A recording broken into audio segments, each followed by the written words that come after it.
यह जो क्लास होने वाली है आपके एसएससी जीडी के लिए क्लास होने वाली है, और यहाँ पे हम पूरा का पूरा जो एसएससी जीडी का पेपर है उसके बारे में डिस्कस करने वाले हैं। एग्जाम के पॉइंट ऑफ व्यू से पेपर आपके लिए बहुत ज्यादा इंपॉर्टेंट और बहुत ज्यादा जरूरी है। यहाँ पर अगर स्टार्टिंग के सेशन में बात करते हैं तो आपका हिंदी का सेशन रहेगा, उसके बाद आपका जीके जीएस का सेशन होगा, फिर लास्ट में आपका रीजनिंग, और बिल्कुल लास्ट में जाके आपका मैथ्स का सेशन हो जाएगा। तो जिन्होंने अभी तक क्लास को शेयर नहीं करा है, पहले तो जल्दी से अपनी क्लास को शेयर कर दीजिए। और याद रखिए कि पेपर ये आपका 2021 का पेपर हो जाता है, ठीक है। धीरे धीरे करके जो और भी आपके पेपर हैं उनको हम लोग क्लियर करते हुए चलेंगे, उनको सबको सॉल्व आउट करते हुए चलेंगे। तो सभी लोग यहाँ पे क्लास को ज्यादा से ज्यादा हो उसको शेयर करिएगा। और पहला क्वेश्चन आपके सामने यहाँ पर दे रखा है, बहुत ही अच्छा प्रश्न है। प्रश्न कुछ इस प्रकार से कि क्रोध करने वाली स्त्री को क्या बोला जाता है? कुल्टा बोला जाता है, ठीक है, या फिर आपका यहाँ पे महिषी बोला जाता है, या फिर आपका यहाँ पर इसको भामिनी बोला जाता है, या फिर आपका यहाँ पे इसको मानिनी बोला जाता है, ठीक है। चलिए जल्दी से बताइए। क्लास को सभी लोग एक बार से जरा जल्दी से शेयर कर दीजिए कि यहाँ पे जो आपका सही उत्तर होगा वो आपका क्या बनेगा।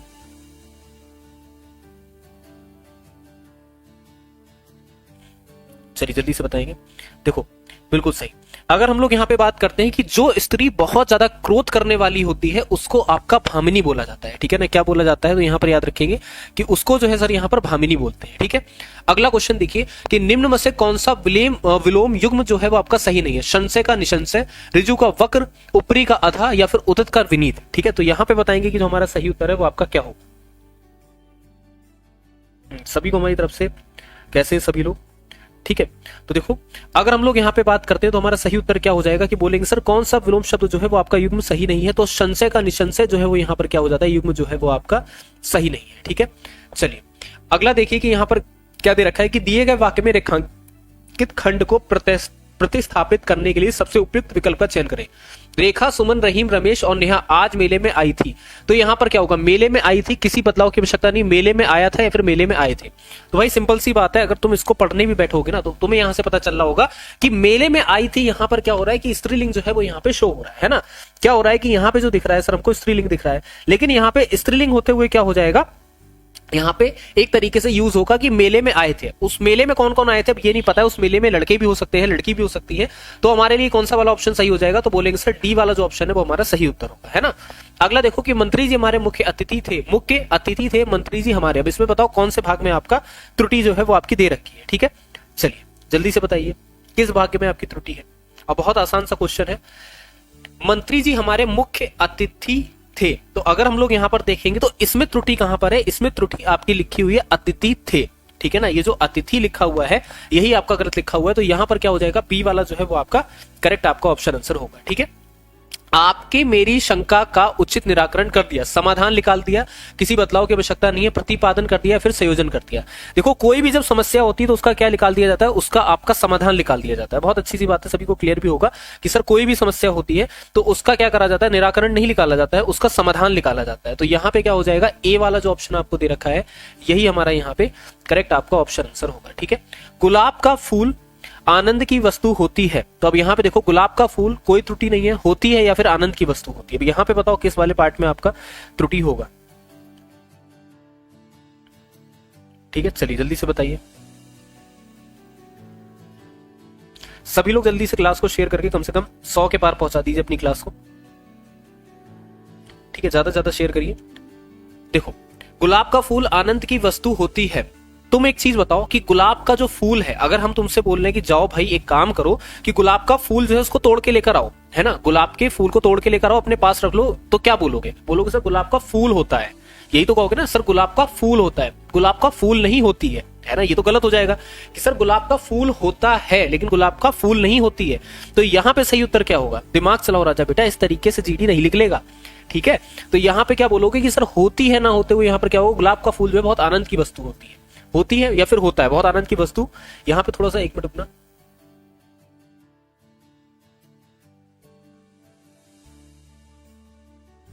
हाँ ठीक है। गुलाब का फूल जो होता है वो बहुत ही ज्यादा आनंद का, यहाँ पे एक मिनट में मिस्टेक है कहीं पे,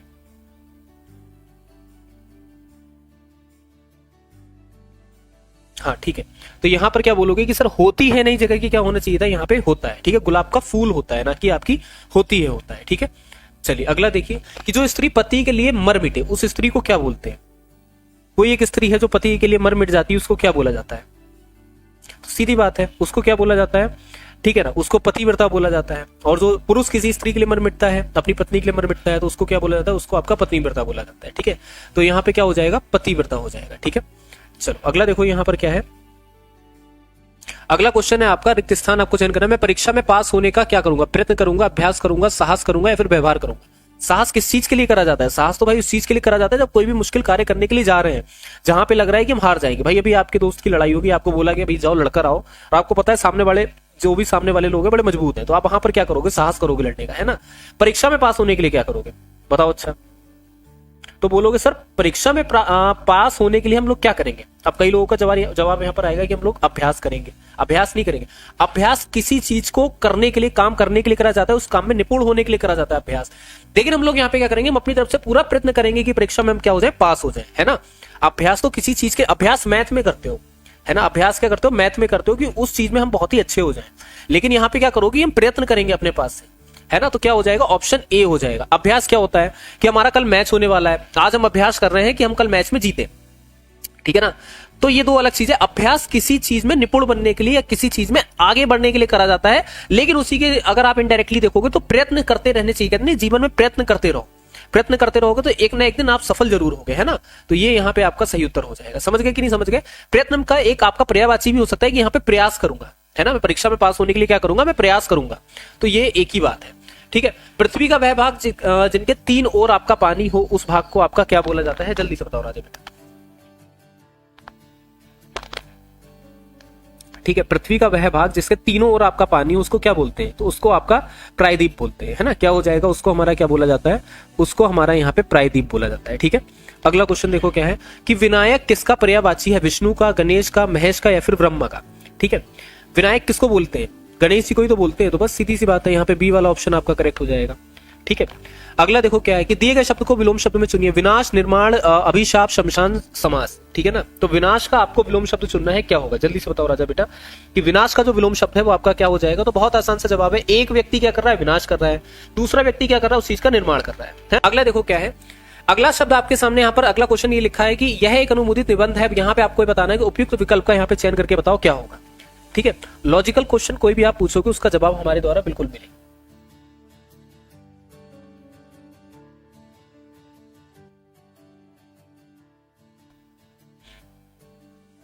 ठीक है, चलिए जल्दी से बताइए।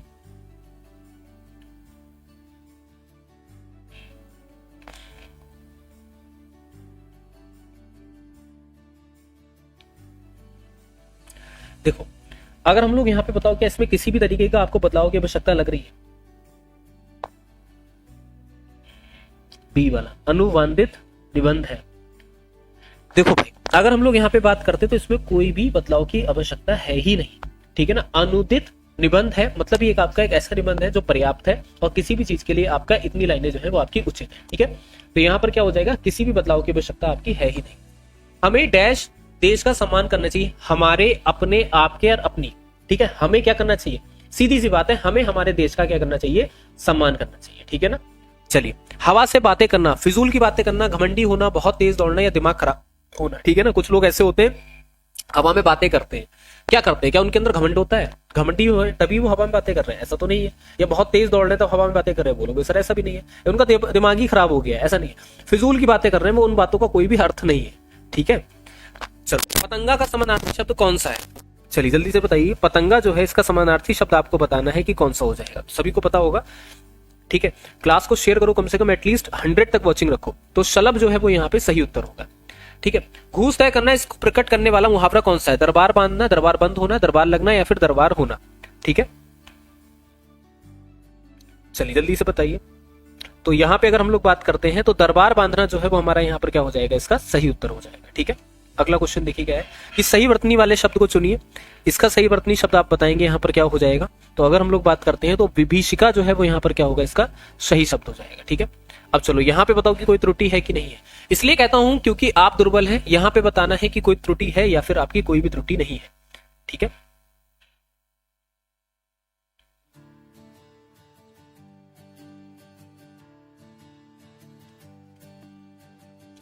इसलिए कहता हूं क्योंकि आप दुर्बल हैं, तो मतलब यहाँ पे सेकंड वाले पार्ट में आपको त्रुटि नहीं लग रही है, ये बताओ जरा। इसलिए कहता हूं कि क्या होगा, एक मिनट रुक जाना जरा। अच्छा ठीक है ठीक है ठीक है, इसलिए कहता हूं कि आप दुर्बल हैं, मतलब आपका क्या हो जाता है यहाँ पे किसी भी पार्ट में आपकी कोई भी त्रुटि नहीं है, ठीक है ना। तो क्या हो जाएगा, बी वाला जो ऑप्शन है वो आपका यहाँ पे करेक्ट ऑप्शन आंसर होगा। चलिए अब देखो कि किस आंदोलन का नेतृत्व मोहम्मद अली और शौकत अली ने किया था, इसके बारे में पता है आपको। देखो बहुत एक अच्छी स्टोरी है, स्टोरी को सुनना। असल में अगर इस आंदोलन के बारे में करते हैं तो इस आंदोलन की किस आंदोलन का जो है यहाँ पे नेतृत्व इन दोनों के द्वारा करा गया था, तो आप इस चीज को याद रखोगे कि सर खिलाफत आंदोलन का जो नेतृत्व था वो इन दोनों के द्वारा करा गया था, मोहम्मद अली और शौकत अली के द्वारा करा गया था। सभी को पता होगा, है ना, इसमें तो ऐसा कुछ नहीं है। जय हिंद बेटा, कि जो आपको ना पता तो आप क्या बोलोगे, सर खिलाफत आंदोलन।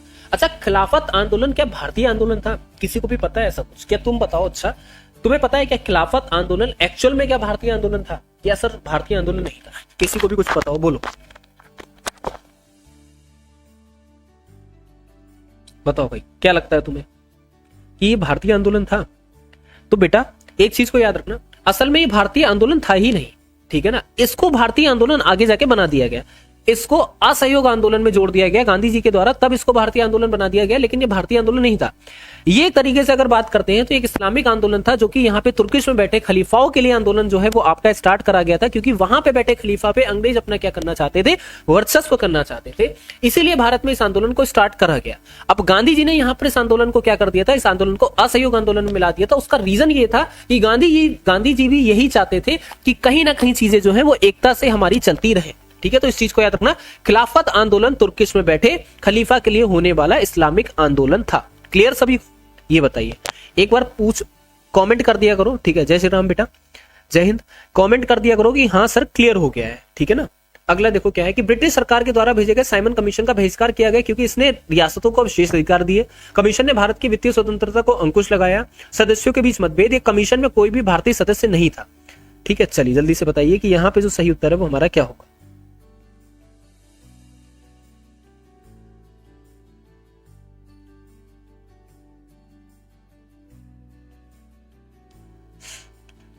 चलो भाई जल्दी से बताओ।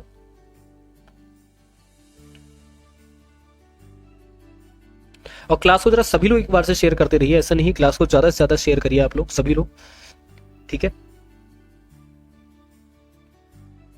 चलिए देखो एक चीज को बड़े ध्यान से समझना, असल में क्या था कि कमीशन में कोई भी यहाँ पे साइमन कमीशन यहाँ पे सबसे बड़े विरोध के रूप में आगे आता है, क्योंकि साइमन कमीशन में यहाँ पे कोई भी भारतीय को जोड़ा ही नहीं गया था, ठीक है।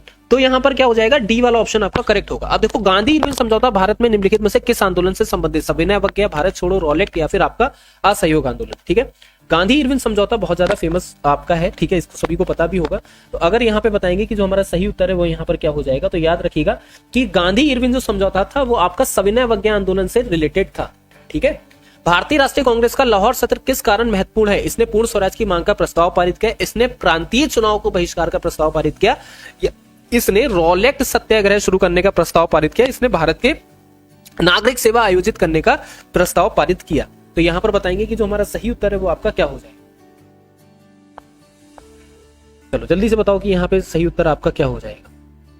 तो राजा बेटा इसने पूर्ण स्वराज मांग का प्रस्ताव पारित किया। देखो एक आज मैं हिस्ट्री की आपको जीएस की बहुत अच्छी खासियत बताता हूं, जीडी की बहुत अच्छी खासियत है। पता क्या खासियत है, खासियत सबसे अच्छी ये है, ये तुमसे वो प्रश्न पूछेगा जहां पे स्वराज की मांग की बात हुई, जहां पे आजादी की सबसे पहली मांग हुई, वहां पे सबसे पहला क्वेश्चन आपका बनता है। अगर आपको कुछ नहीं आता है ना, आपको नहीं पता कि लाहौर का जो अधिवेशन था क्यों इंपॉर्टेंट था, आप आंख मूंद के ये टिक लगा देना कि भारत की सबसे पहली मांग यहीं पे करी गई थी, ठीक है। इसलिए इन्होंने ये वाला जो है क्वेश्चन यहाँ पे पुट भी कर दिया। तो पहला वाला जो है वो यहाँ पे सही उत्तर बनेगा, ठीक है। अगला दिसंबर 1929 में के दौरान कांग्रेस के सत्र में 26 जनवरी को पूर्ण स्वराज के दिन के रूप में तय किया गया था, जिसे बाद में संविधान अपनाने की तारीख रूप में निर्धारित कर दिया गया था। कहां, बंबई में, भोपाल में, लाहौर में, या फिर आपका कलकत्ता में, ठीक है। चलिए जल्दी से बताइए।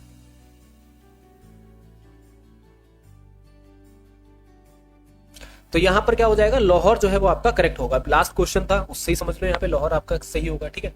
भारतीय राष्ट्रीय कांग्रेस के लाहौर अधिवेशन ने किस वर्ष में 26 जनवरी को स्वतंत्रता दिवस के रूप में मनाने की घोषणा करी थी। बहुत इजी सा है, अभी ये चीजें रिमाइंड कर रहे हैं तो बहुत ही ज्यादा इजी है। 1930 जो है वो आपका करेक्ट, ठीक है। तृतीय विश्व युद्ध में भारतीय सहयोग को सुरक्षित करने के लिए क्रिप्स मिशन किस वर्ष में आपका लाया गया था, ये बताइए।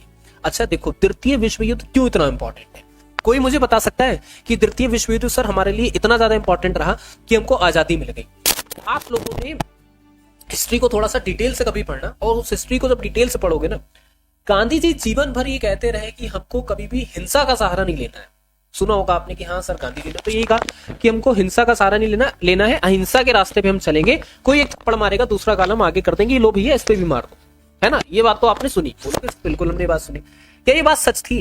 ये बात सच नहीं थी। आखिरी में जब आपका द्वितीय विश्व युद्ध होता है और उधर से जापानीज यहाँ पे आने लग जाते हैं भारत में, तो पता है वो क्या कहते हैं? देखो भाड़ में की दुनियादारी, ठीक है, सब कुछ गया चूल्हे में।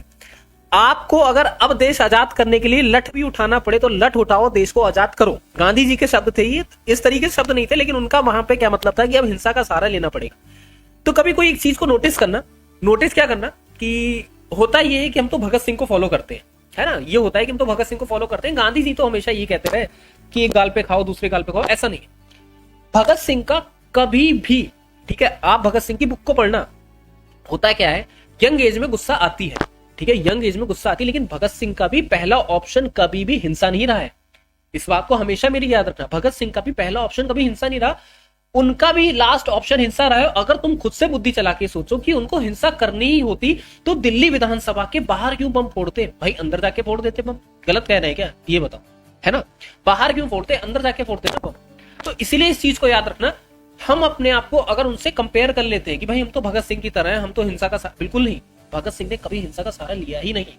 उन्होंने हिंसा का सहारा लास्ट मोमेंट पे लिया है, लेकिन कभी स्टार्टिंग में उन्होंने हिंसा का सहारा लिया नहीं। बहुत बड़े शिक्षक व्यक्ति थे, वकालत की डिग्री वो होल्ड करते थे, कोई मजाक बात नहीं थी। तो कभी भी उन्होंने हिंसा का सहारा पहले नहीं लिया, ठीक है। अगला देखो, नमक सत्याग्रह आंदोलन के लिए महात्मा गांधी लगभग कितनी दूरी तय करी? 350 मील, 400 मील, 241 मील या फिर 123 मील, ठीक है। चलिए जल्दी से बताइए, नमक सत्याग्रह सभी को पता है ना, या इसके बारे में बताना पड़ेगा? कहीं पर भी कुछ फंस जाना तो पूछ लेना कि सर थोड़ा सा इसके बारे में डिटेल से बता।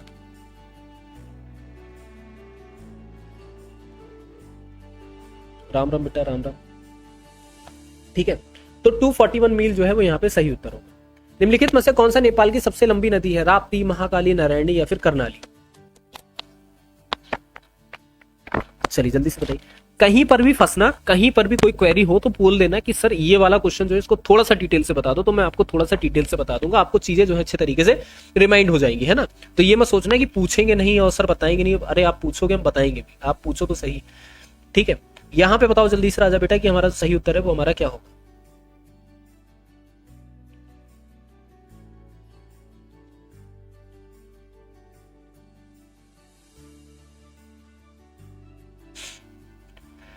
ठीक है, चलिए जल्दी से बताइए।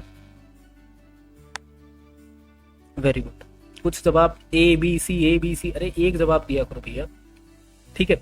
खैर कोई बात नहीं। अगर हम लोग यहाँ पे बात करते हैं तो हमारा सही उत्तर क्या हो जाएगा? कर्णाली जो है वो हमारा यहाँ पे सही आपका ऑप्शन आंसर होगा, ठीक है। अगला क्वेश्चन देखो क्या है कि निम्नलिखित में से कौन यूरोप की सबसे लंबी नदी है? ठीक है ना, कौन में से कौन सी जो है यूरोप की सबसे लंबी नदी है? तो अगर हम लोग यहाँ पे बात करते हैं तो वोल्गा जो है यहाँ पर क्या हो जाती है? सबसे लंबी नदी हो जाती है, ठीक है। कौन सी नदी 10 देशों से होकर बहती है? चलो जल्दी से बताओ। तो यहाँ पर याद रखना डैन्यूब जो है वो यहाँ पे करेक्ट आपका ऑप्शन आंसर होगा। दुनिया की आधी से अधिक जैव विविधता, पौधों जानवरों की विविधता कहाँ पाई जाती है? चलिए जल्दी से बताइए।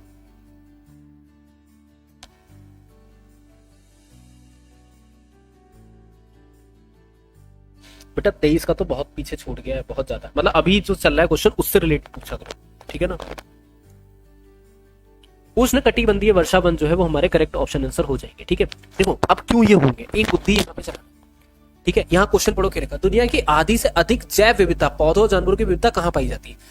एक बात मुझको ये बताओ, क्या कटीले वन में जानवर रह पाएंगे, सर्वाइव कर पाएंगे? अपने आप से बताना, सेंस वाली बात, ठीक है। क्वेश्चन हम कह रहे हैं तुम्हें नहीं आता है, तुम ऐसे कहो तुम्हें नहीं पता है, लेकिन अपनी बुद्धि का इस्तेमाल करके बताना, क्या ऐसी जगह पे जानवर सर्वाइवल कर पाएंगे जहां पे सभी के सभी कटीले वन हो? बोलोगे सर नहीं कर पाएंगे, ठीक है भाई।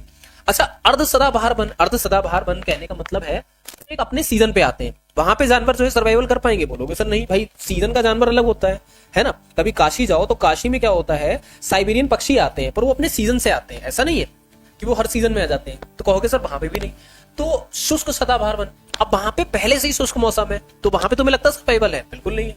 तो उष्णकटिबंधीय वर्षा वन में यहाँ पे सर्वाइवल होता है। एग्जांपल के तौर पे बेटा ये समझो, बंगाल टाइगर के बारे में सभी को पता होगा, बोलेंगे सर बिल्कुल पता है।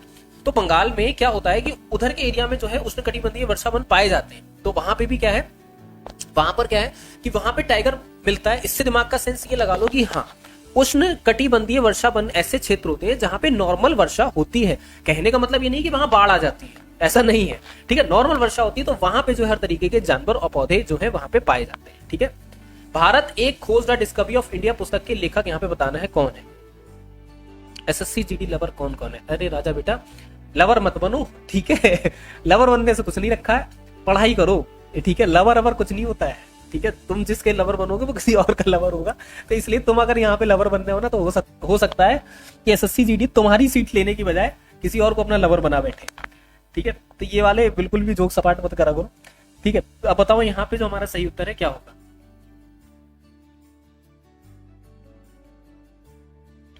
तो यहाँ पे जवाहरलाल नेहरू जो है वो क्या हो जाएंगे? करेक्ट आपके ऑप्शन आंसर हो जाएंगे, ठीक है ना। क्या हो जाएंगे? करेक्ट आपका ऑप्शन आंसर जवाहरलाल नेहरू, ठीक है। अगला देखो, बिकमिंग शीर्ष पुस्तक के लेखक कौन है? मिलेनिया ट्रम्प है, मिशेल ओबामा है, या फिर टेरेस मई है, या फिर आपकी शशि थरूर है, ठीक है। शशि थरूर बहुत ही अच्छे, इन्होंने काफी बुक्स वगैरह लिखी है, कभी इनका इंग्लिश में डिबेट देखिएगा, बहुत आपको वहां से नॉलेज मिलेगी। खैर यहाँ पे बताइए कि जो हमारा सही उत्तर है वो आपका क्या होगा?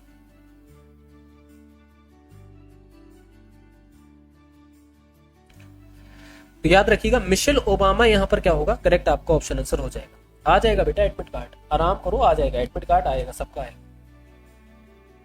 सर आप क्लास कहां से? बेटा घर से, घर से बेटा घर से। किस पूर्व प्रधानमंत्री ने चेंजिंग इंडिया पुस्तक लिखी थी? बताओ। राजीव गांधी, पीवी नरसिम्हा राव, अटल बिहारी वाजपेयी, या फिर आपके Manmohan Singh?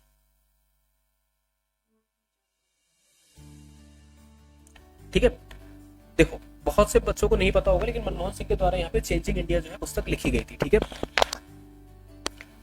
India's export traders एवं पासपेक्ट्स फॉर सेल्फ स्टैंड्स ग्रोथ पुस्तक के लेखक आपको बताना कौन है? नॉर्मल सी बात है, नहीं बता पाओगे। मैं तुम्हें सच बता रहा हूं ना, ये जो क्वेश्चंस है ना, ये वो क्वेश्चंस है जो तुम्हारे नंबर उड़ा देते हैं, ठीक है। पूछो क्यों? अब मैं तुम्हें बताता हूँ थोड़ा सा प्रोसीजर। एक दो क्वेश्चन ना एग्जाम में छोड़ आया करो। जीएस को इतना बड़ा ज्ञानी हुआ ही नहीं जिसने पूरा पूरा जीएस ही पाड़ दिया हो कि भैया पूरे जीएस जो है इसको हल करके आ गए। जीएस में गलती करोगे, और जीएस बनाया भी इसीलिए गया है कि तुम यहाँ पे चूको और गलती करो। अब बताओ जरा, इतनी बड़ी पुस्तक का नाम तुम्हें पता होगा? किसी को नहीं पता होगा, तो भैया उसको छोड़ दो, ठीक है। इस धोखे में मत रहना कि सबके सब अटेंड करके आएंगे, 1/4 की निगेटिव मार्किंग होती है, घुस जाएंगे नंबर और कुछ नहीं होगा, तो बेटा इसको छोड़ना। लेकिन अगर इसके सही उत्तर के बारे में बात करते हैं तो इसका जो सही उत्तर है वो यहाँ पर क्या हो जाएगा? शशि थरूर हो जाएगा, ठीक है ना। चलो अगला देखो, why I am a Hindu पुस्तक के लेखक यहाँ पे आपको बताना है कौन हो जाते हैं, ठीक है।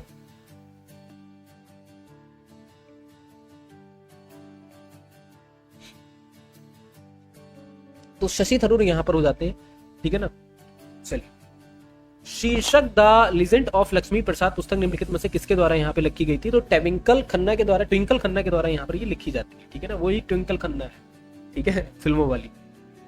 चलो, निम्नलिखित में से कौन से देश में दुनिया की सबसे बड़ा कृषि भूमि क्षेत्र है? रूस है, चीन है, अमेरिका, या फिर भारत है? चलिए जल्दी से बताइए, क्लास को जरा सभी लोग शेयर करते रहिए। सबसे बड़ा कृषि भूमि का जो क्षेत्र है ना वो यहाँ पे अमेरिका हो जाता है, ठीक है। क्लियर सभी को? अगला देखो कि मालगुडी डेज, अरे बहुत अच्छा है, मालगुडी डेज, इसका जो यहाँ पे लेखक है कौन था? विजय कृष्ण आचार्य, रजत अरोड़ा, या फिर मृणाल झा, या फिर आपके आर के नारायण? मालगुडी डेज कभी देखा है? देखना यार, बहुत अच्छा वो आता है, दूरदर्शन पे पहले आता था, ठीक है। अब तो अभी तो नहीं यहाँ पे आपको मिलेगा, लेकिन पहले के समय पर दूरदर्शन पे आता था, बहुत अच्छा। अभी भी अगर आप सर्च करोगे ना, ठीक है, तो आपको मिल जाएगा। बहुत अच्छी मतलब वेब सीरीज नहीं कह सकते, एक नाटक है, ठीक है ना। तो यहाँ पे बताइए किसके द्वारा ये जो है वो आपका लिखा गया था? मालगुडी डेज के बारे में पूछा जा रहा है, तो आर के नारायण के द्वारा यहाँ पर लिखा गया, ठीक है। क्लियर सभी को?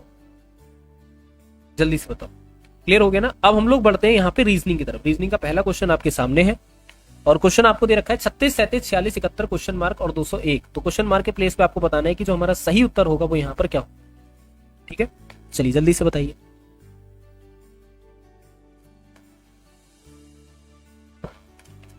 चलो भाई जल्दी से बताओ कि हमारा जो यहाँ पे सही उत्तर है क्या होगा। देखो, रीजनिंग एक बहुत ही अच्छा सब्जेक्ट है, इजी सब्जेक्ट है। कैसे? ये समझो, 36 से अगर 37 तक जा रहे हैं कितना डिफरेंस आ रहा है ये बताना है। तो बोलोगे सर कि 36 से 37 तक अगर हम लोग जा रहे हैं तो 1 नंबर का डिफरेंस आ रहा है। हमने कहा ठीक है। अच्छा, 37 से 46 के बीच में कितना डिफरेंस है? तो बोलो सर 37 से 46 के बीच में हमें यहाँ पे देखने को मिल रहा है 9 का डिफरेंस देखने को मिल रहा है। तो 1 के बाद यहाँ पे 9 आ रहा है। अब क्या लग रहा है यहाँ पे? अच्छा, 46 से 71 के बीच में देखोगे तो क्या आ रहा है? भाई यहां से अगर डिफरेंस देखोगे तो कितना डिफरेंस आ रहा है।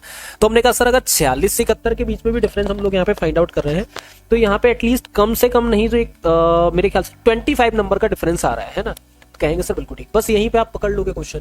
एक का डिफरेंस और ये किसका स्क्वायर है, 3 का स्क्वायर है, ये 5 का स्क्वायर, तो जाहिर सी बात इसके बाद वाला आपका 7 का स्क्वायर होगा। तो 7 का स्क्वायर कितना होता है, 49 होता है। 49 प्लस 71 तो हमारा आंसर यहाँ पर कितना हो जाएगा, 120 जो है वो हमारा यहाँ पे करेक्ट ऑप्शन आंसर बनेगा। क्लियर हो गया सभी को, ये बताओ जरा। ठीक है, चलिए जल्दी से बताइए, सभी को क्लियर है। बेटा तेरा नाम ही ना बोल रहा, मैं देखे रिमूव कर दूंगा और कुछ नहीं, नाम हो गया। ठीक है चलो खैर, अगला क्वेश्चन यहाँ पे देखो। अब आपको अंग्रेजी शब्दकोश के हिसाब से बताना है कि कौन सा यहाँ पे जो क्वेश्चन है, ठीक है सॉरी, कौन सा वाला जो आपका सही उत्तर होगा। अगर सब में आप देखोगे तो SUBS तो सभी में, ऑलमोस्ट सभी में। फिर एक जगह आपका C आ रहा है, SUB के पास C आ रहा है, तो मतलब सेकंड वाला हमारा पहले प्लेस पे होगा। ये तो हम समझ गए कि सेकंड वाला क्या हो जाएगा, हमारा पहले प्लेस पर हो जाएगा। तो हम लोग क्या करते हैं, सेकंड वाले को यहाँ पे लिख देते हैं कि सब्सक्राइब। अब मैं फिर से कहूंगा सब्सक्राइब कर देना चैनल को, ठीक है, सब्सक्राइब कर दीजिएगा। सेकंड वाला आपका पहले प्लेस पर हो गया। उसके बाद आपका क्या आ रहा है, आपने ऑप्शन देखे, आपने कहा यार 5वां नंबर भी यहाँ पे 3 ऑप्शन में आ रहा है, तो हमने पहले यहाँ पे 5th नंबर उतार दिया। 1 ऑप्शन भी आपका 3 ऑप्शन में आ ही रहा है, ठीक है, यहाँ पे सॉरी 3 आ रहा है, यहाँ पे एक जगह 1 1 आ रहा है। तो अब यहाँ पे देखो क्या कर सकते हैं, अगर हम थर्ड वाले को देखते हैं तो यहाँ पे A आ रहा है ना, थर्ड वाले को देखेंगे A ऊपर I आ रहा है, तो मतलब थर्ड वाला जो है हमारा यहाँ पे पहले आ जाएगा। और इस हिसाब से जो है वो हमारा यहाँ पे क्या करेक्ट ऑप्शन आंसर होना चाहिए। 1 मिनट, हाँ ठीक है, सबटेंशियस, ठीक है, तो यहाँ पे पहला वाला आपका आ जाएगा। ठीक है, तो 251 या तो ये वाला आपका होगा या फिर ये वाला होगा। इसके बाद में अगर हम लोग यहाँ पे देखेंगे तो हमारा क्या हो जाएगा, 4th वाला आ जाएगा। ठीक है, तो हमारा यहाँ पे 25143 जो है वो हमारा क्या बनेगा, यहाँ पे करेक्ट आपका ऑप्शन आंसर बन जाएगा। ठीक है, बहुत ही सिंपल से क्वेश्चन होते हैं, इसको इतना हार्ट में लेना ही मत। सेव को 522119 लिखा है, वीक को कोड आपको बताना है किस तरीके से लिखेंगे। ठीक है ना, वीक का आपको कोड बताना है कि यहाँ पे किस तरीके से लिखा जाएगा। ठीक है ना, तो अब यहाँ पे देखो सेव लिखा हुआ है, अगर सेव को हम लोग यहाँ पे देखते हैं तो क्या इन्होंने लिखा है, ई का जो कोड होता है क्या होता है, 5 होता है ना, बोलेंगे सर बिल्कुल होता है। एस का जो कोड होता है वो यहाँ पर क्या होता है, वो हमारा 19 होता है। वी का जो कोड होता है वो हमारा कितना होता है, 22 होता है। और यहाँ पे ए का जो कोड होता है वो 1 होता है। तो 5 22 19 यहाँ पे है, बोलेंगे सर बिल्कुल है। सेम इसमें भी होगा। के का जो कोड होता है वो क्या होता है, तो बोलेंगे सर के का कोड हमारा 11 होता है। ठीक है, और डब्ल्यू का कोड हमारा क्या होता है, डब्ल्यू का कोड जो है हमारा 23 होता है। तो 11 इसमें पहले वाले ऑप्शन में, 23 मतलब यहाँ पे, तो डी वाला ऑप्शन आपका करेक्ट ऑप्शन आंसर बन जाएगा। क्लियर हो गया सभी को, ये बताओ। ठीक है, सब मत निकालने बैठ जाना कि अभी जैसे यहाँ पे डब्ल्यू का निकाला, फिर ई का निकाला, फिर ए का निकाला, फिर के का, ना ना ना ना, ऐसा मत करना, टाइम वेस्ट मत करना। थोड़ा सा टाइम देना और तुमको यहाँ पे लगे कि ठीक है पहला और ये लास्ट वाला सबके चेंज है ना, तो बस इससे ही क्लियर करो, खत्म करो। ठीक है, और कुछ भी सिंपल सी बात है, ज्यादा इसमें टाइम इन्वेस्ट करोगे तो बाकी क्वेश्चन में टाइम नहीं दे पाओगे। KMCLOF MQI NSL question mark के प्लेस पे बताओ कि जो हमारा सही उत्तर है वो यहाँ पे क्या बनेगा। ठीक है, चलो देखो K से L तक देखते हैं तो हमारे पास क्या हो रहा है, K से L तक जाने में अगर हम लोगों ने यहाँ पे देखा तो हमें यहाँ पर क्या हो रहा है, +1 हो रहा है कि नहीं हो रहा है, बोलेंगे सब बिल्कुल हो रहा है। L से M तक जाने में भी तो +1 हो रहा है ना, और M से यहाँ पर भी +1 का प्रोसेस चल रहा है, तो इसके बाद भी तो होगा, तो मतलब O हो जाएगा, या तो ये ऑप्शन होगा या फिर ये ऑप्शन होगा। सेकंड वाला चेक करो, M से O तक जाने में +2 हो रहा है। ठीक है, O से Q तक जाने में भी +2 हो रहा है, Q से S तक जाने में भी +2 हो रहा है, तो S के बाद भी तो आपका +2 होगा, तो S के बाद +2 मतलब हमारा यहाँ पर कितना हो जाएगा, U हो जाएगा। पहला वाला ऑप्शन आपका करेक्ट ऑप्शन आंसर बनेगा। आगे बढ़ जाएंगे, खत्म कहानी। ठीक है, क्लियर हो गया सभी को यहाँ पे। चलिए अगला क्वेश्चन देखेंगे हमारा क्या आ जाता है। ये भी बहुत ज्यादा आसान क्वेश्चन है, इसको वेन आरेख से समझना, बहुत ईजी लगेगा। सभी के सभी बाग जो है वो आपके शेर है। अब देखो हमने यहाँ पर क्या मान लिया, ये जो हमारा हो जाता है ये हमारा बाग हो जाता है। ठीक है, हमने यहाँ पर लिख दिया सभी के सभी बाग है, और ये सभी के सभी बाग आपके इसमें क्या है, तो बोलेंगे सर ये सभी के सभी बाग जो है हमारे शेर है, और सभी शेर जो है वो आपके जानवर है। ये सभी के सभी क्या हो जाते हैं, जानवर हो जाते हैं। ठीक है, एक बिल्कुल फैक्ट वाली बात लिखी है, पूल जलूल कोई बात ही नहीं।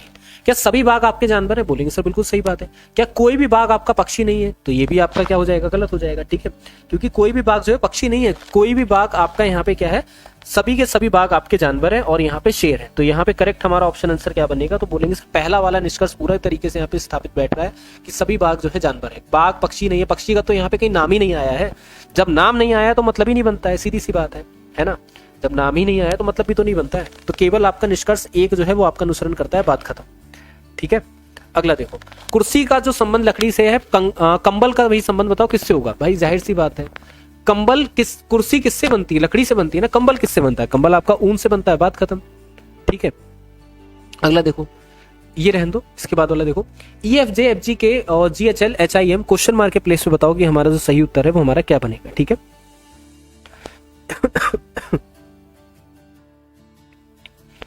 देखो ई से प्लस का 1 करा एफ, एफ से प्लस का 1 करा जी, जी से प्लस का 1 करा एच, और एच से क्या करेंगे प्लस का 1 करेंगे, हो जाएगा यहाँ पे आई। ठीक है, एफ से क्या कर देंगे प्लस का 1 करेंगे जी, जी से प्लस का 1 करेंगे एच, और एच से प्लस का 1 करेंगे आई, और आई से प्लस का 1 करेंगे जे। तो आई जे मतलब हमारा मतलब आई जे, या तो ये दो ऑप्शन आपके हो सकते हैं, जे से प्लस का 1 कर देंगे तो हमारा के, और एम से प्लस का 1 करने पर हमारा कितना हो जाएगा एन। तो आई जे एन जो है वो हमारा यहाँ पे करेक्ट आपका ऑप्शन आंसर बन जाएगा। ठीक है, चलिए अगला क्वेश्चन देखिए, हमारा यहाँ पर क्या दे रखा है, 153 का रिलेशन आपका 12 से है, और क्वेश्चन मार्क मतलब x का रिलेशन जो है आपका 17 से, 205 का रिलेशन 14 से। इस x के प्लेस पर जो है वो हमारा करेक्ट ऑप्शन आंसर क्या हो जाएगा। ठीक है, चलिए जल्दी से बताइए।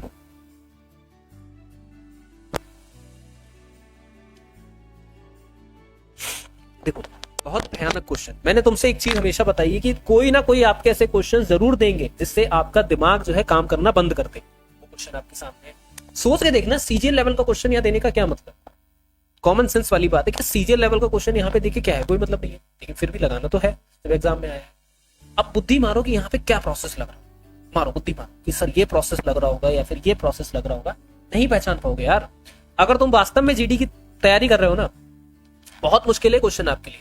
अब बताता हूं कैसे मुश्किल है। एक बात मुझे सिंपल सी जरा ये बताओ कि यहाँ पे आप क्या ही मेजर करोगे, कुछ नहीं मेजर करोगे। अब तुक्के मारो तो आंसर आ ही जाए, तुक्के मारो तब तो आंसर आ ही जाएंगे कि सर ये हो जाएगा, वो हो जाएगा, वो हो जाएगा, ये हो जाएगा। लेकिन एक्चुअल आंसर इसका जो है बड़ा खतरनाक तरीके से, कैसे खतरनाक तरीके से, 153 और 12 के बीच में क्या ऐसा है जो तुम्हें रिलेशन दिख रहा है यार। 12 का अगर हम स्क्वायर करते हैं, स्क्वायर को 153 से घटा दें तो 9 का डिफरेंस आ रहा है पहला।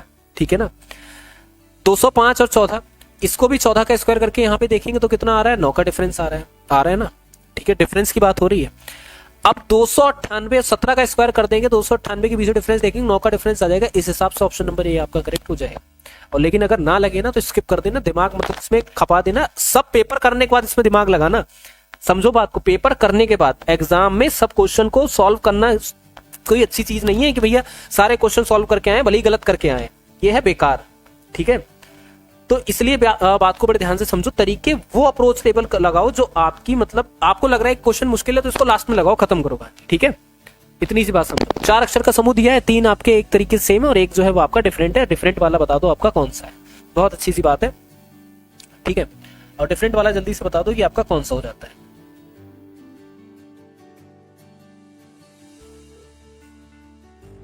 देखो भाई, जी से सी तक अगर जाओगे और सी से वाई तक जाओगे, यहाँ पे क्या लग रहा है, कुछ यहाँ पे ऐसा दिख रहा है जो सेम आपका हो। देखो जी से सी तक बिल्कुल भी नहीं। अगर आप सी से जी तक जाओगे तो आपको +4 करोगे और सी से -4 करोगे ना। के से यहाँ तक +4 करोगे, यहाँ पे क्या करोगे आप लोग -4 करोगे। एफ से जे तक आप लोग +4 करोगे और एफ से बी तक आप लोग -4 करोगे। तो यहाँ पे तो +4 करोगे पर यहाँ पे क्या कर दोगे, -3 कर दोगे। यही आपका डिफरेंट वन हो जाएगा, बात खत्म। ठीक है, समझ गए कि नहीं समझ गए ये बताइए। चलिए अगला क्वेश्चन देखिए हमारे पास क्या दे रखा है। अगला क्वेश्चन आपके सामने कुछ इस तरीके से है कि यहाँ पे कैंडल को कोड लैंग्वेज में लिख दिया है, क्वाइट को आपको बताना है कि यहाँ पर क्या लिखा जाएगा। ठीक है ना, क्वाइट को आपको बताना है कि यहाँ पर क्या लिखेंगे। चलिए जल्दी से बताइए।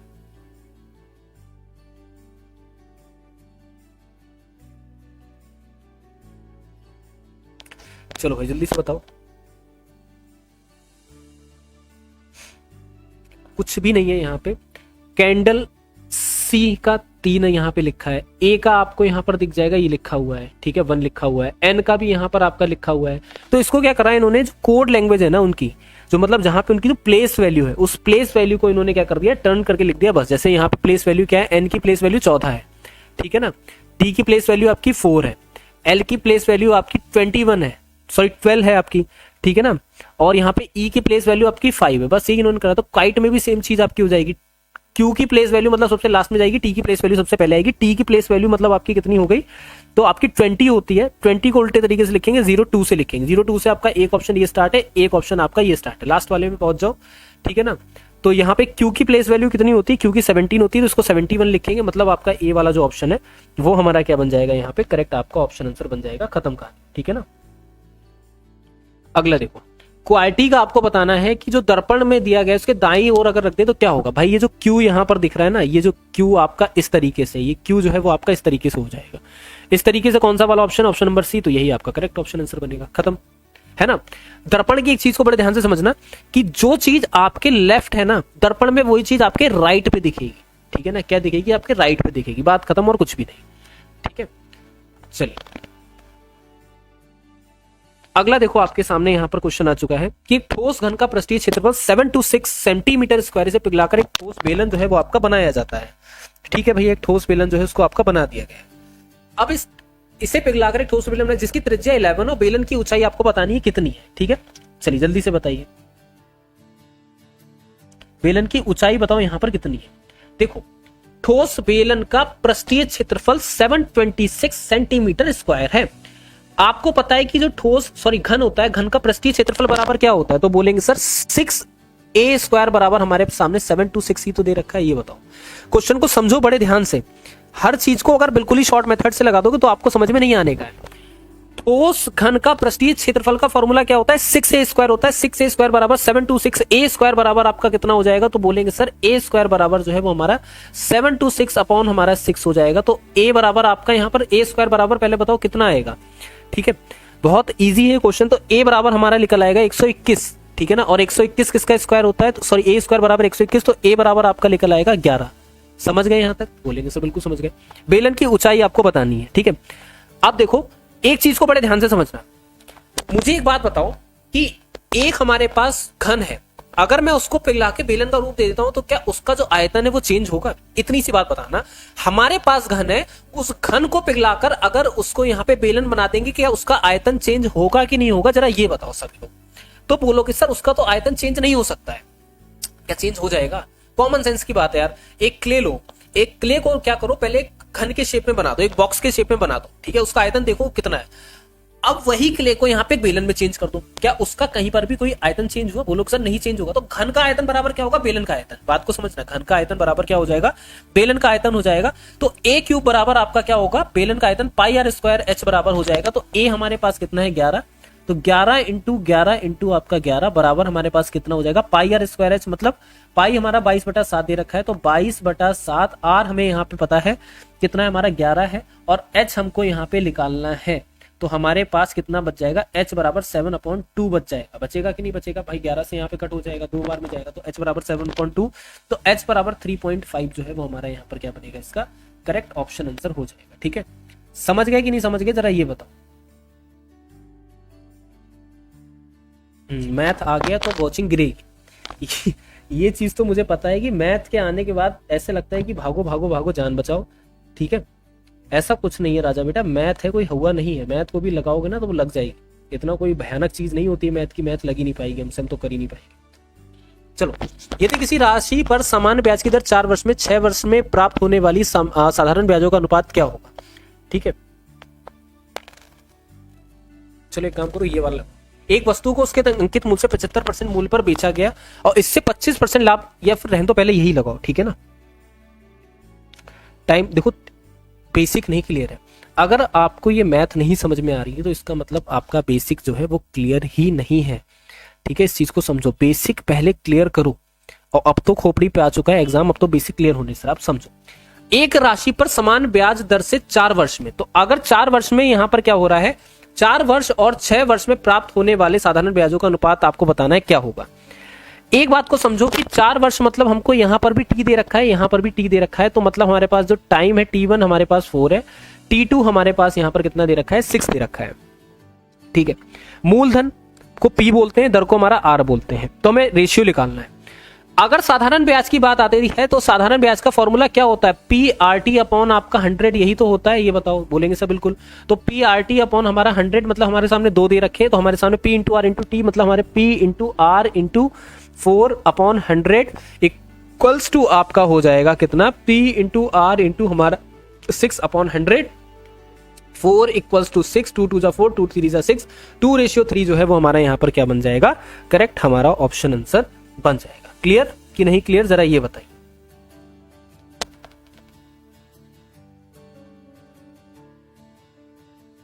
चलो जल्दी से बताओ, क्लियर हो गया।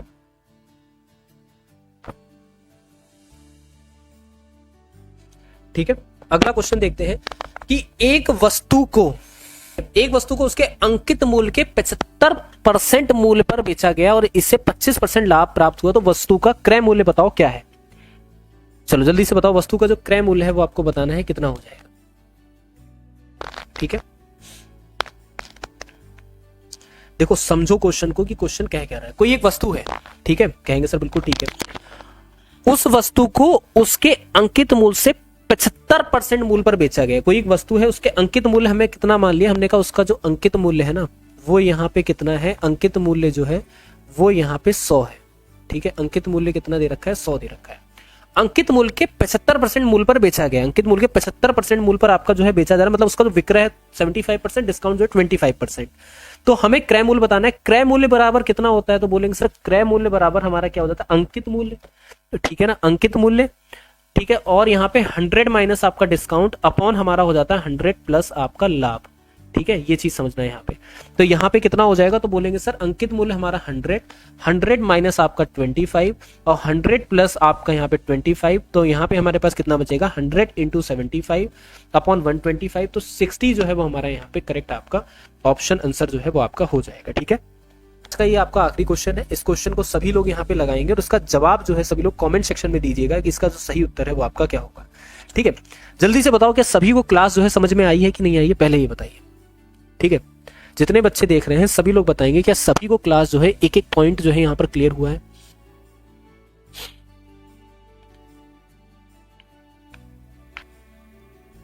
ठीक है, और ये क्वेश्चन का जो जवाब है सभी लोग कमेंट करेंगे कि इसका जो सही उत्तर है वो आपका क्या हो। ठीक है, सभी लोग ज्यादा से ज्यादा कमेंट करेंगे कि इसका जो सही उत्तर है वो हमारा क्या हो जाएगा। समझ में आई ना। अब मिलते हैं आपसे कल क्लास में।